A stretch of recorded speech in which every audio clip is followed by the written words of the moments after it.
বৈধ পথে ইনকাম করে রংপুর শহরে কেউ 15 তলা 20 তলা বিল্ডিং বানানো কিয়ামতের আগে সম্ভব না।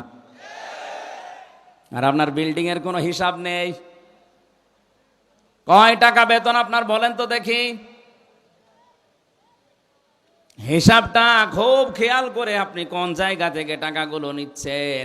এমন এমন ব্যবস্থা আমরা করে দিয়েছি, আজকে কোর্টের ইট পর্যন্ত এখন আমাদের কাছে টাকা চাই।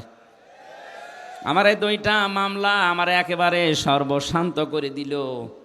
কোর্টে এখন কুষ্টিয়া থেকে ঢাকা কোর্টে গেলে কোর্টের ইটও বলে হুজুর টাকা দিয়ে যান।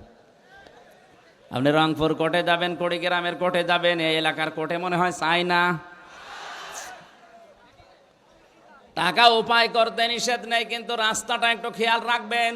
আজকে রংপুর শহরে আমার শেষ কথা ছিল এটা, পৃথিবীর ময়দানে যারা অবৈধভাবে ইনকাম করছেন, আপনার বিবেক মেনে নিচ্ছে না, তারপরও আপনি ইনকাম করছেন, 2টা ক্ষতি হবে আপনার।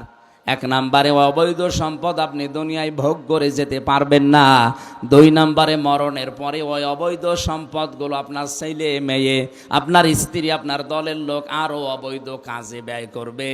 আপনি কবরে বসে বসে ফ্ল্যাক্সি লোড হয়ে বিকাশ হয়ে পেয়ে যাবেন।